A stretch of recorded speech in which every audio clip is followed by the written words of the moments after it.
You guys enjoy it? Violence. You ask me how I can change the world, I don't have an answer. You ask me how I can prevent violence from happening, I don't have an answer for that either. But what I can tell you is, growing up with friends that strap themselves with pistols in their back pockets just to save their life from the next person that could determine your last breath, then that must be hell for you.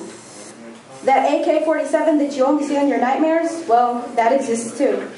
It was that same gun that shot my best friend point blank right in between his head and his heart. That same friend that used to enjoy the sunny days with a smile on his face, waking up to a brand new day, that was the Ralph I knew. The let's go do something stupid and get our asses caught type trouble, that was definitely the Ralph I knew.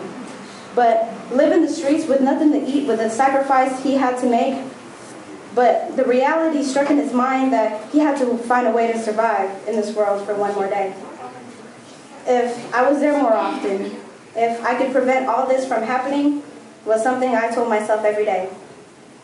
Being around a mother that was useless and drunk and 24 hours a day, bringing home strange men that Ralph had to call daddy, was nothing he chose for himself.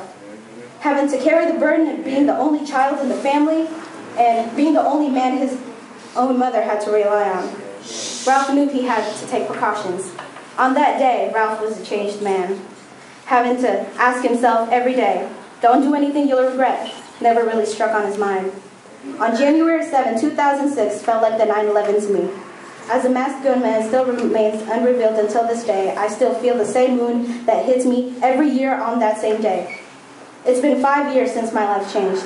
If you ask me what I feel about violence, is if I could turn back time so that Ralph, my best friend, the one I call my brother, can come back, then maybe everyone affected by violence could rest in peace, knowing that your mother, your dad, your brother would not have to endure the same heartache I went through.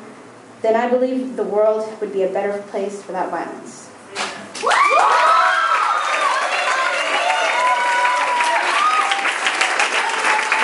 Yeah,